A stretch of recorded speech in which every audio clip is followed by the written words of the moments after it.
Class 10 के बच्चों के पेपर जो हैं बोर्ड के वो नेक्स्ट मंथ से स्टार्ट होने वाले हैं। और आपकी प्रिपरेशन के लिए अगर हम लोग कुछ क्वेश्चंस देखें जो कि लॉन्ग में इंपॉर्टेंट है और न्यूमेरिकल्स में इंपॉर्टेंट है वो चेक कर लेते हैं। और दूसरी चीज़ ये कि शॉर्ट में जितने आप एक्सरसाइजेस कर सकते हैं, रिव्यू एक्सरसाइजेस, कॉन्सेप्चुअल क्वेश्चन, वो तैयार करें। याद रहे कि ये 10 क्लास की फिजिक्स की किताब है जिसमें से मैं आप लोगों को न्यूमेरिकल्स और क्वेश्चन मार्क करवाऊंगा। आपकी कोई और बुक है तो उसमें भी यही टॉपिक्स हैं, आपको मैं ये लिख के प्रोवाइड कर रहा हूँ। तो नंबर 1 जो चैप्टर में आ सकता है इंपॉर्टेंट लॉन्ग क्वेश्चन वो आ सकता है, prove that motion of a mass attached to a spring is simple harmonic motion. उसके बाद यूजेस ऑफ अल्ट्रासाउंड, ये सेकंड चैप्टर में है, Coulomb's law, Ohm's law, Joule's law, simple harmonic motion.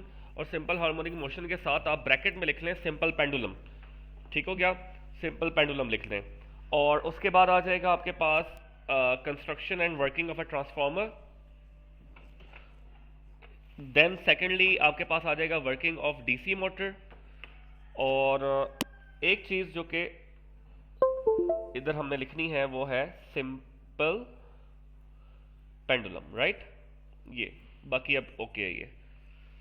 Then आप लोगों के पास आ जाएगा lenses law, working of galvanometer, longitudinal and transverse waves, characteristics of sound.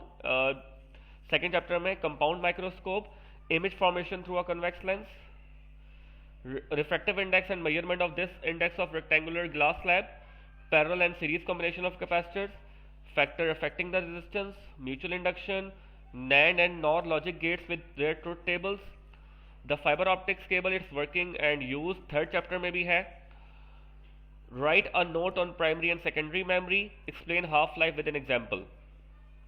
ठीक हो गया। अगर आप लोगों के पास ये एक चीज़ अगर मिस हो जाती है तो आपके पास ट्रांसफार्मर का टॉपिक है शायद यहाँ पे, ये म्यूचुअल इंडक्शन के साथ शामिल हो जाता है ट्रांसफार्मर। ठीक है, ट्रांसफार्मर क्योंकि म्यूचुअल इंडक्शन की एप्लीकेशन या प्रिंसिपल जो है वो ट्रांसफार्मर पे एप्लीकेबल होता है, तो आपने ये भी शामिल कर लेना है।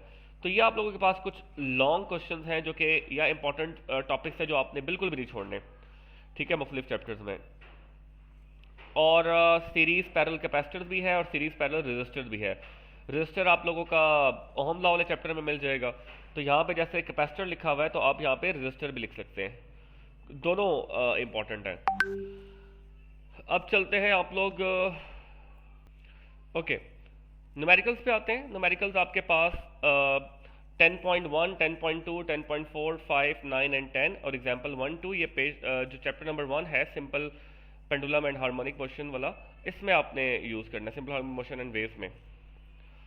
उसके बाद जो सेकंड चैप्टर है उसमें आप लोगों ने 11.2, 4, 6 एंड 9 विद एग्जांपल 1 एंड 2। तीसरे में से मस्ट मस्ट मस्ट न्यूमेरिकल आता ही आता है, कभी ऐसा पेपर नहीं हुआ जिसमें से इसमें न्यूमेरिकल ना आए। तो इसके ऑलमोस्ट दूसरा, तीसरा, चौथा, पांचवा, आठवां, नौवां, 10वां एंड 12वां विद ऑल एग्जाम्पल्स। उसके बाद 13.1, 13.2, 3, 8, 10 विद एग्जाम्पल 1 to 4, 14.1, 3, 4, 7, 8, 15.1, 2, 3, 5 एंड 18.1, 2, 3, 4, 5, ये और विद एग्जाम्पल 2, 1 एंड 2, ये आप लोगों के पास इंपॉर्टेंट न्यूमेरिकल्स एंड एग्जाम्पल्स हैं जो आप लोगों ने फिजिक्स में लाजमी कर लेनी है। ठीक है,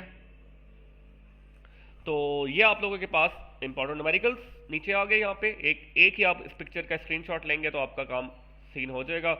और ऊपर आप लोगों को 2 पिक्चर सेव करनी पड़ेंगी, एक ये लॉन्ग क्वेश्चंस हैं या इंपॉर्टेंट टॉपिक्स हैं और एक ये ऊपर है। ठीक है, तो दैट्स इट।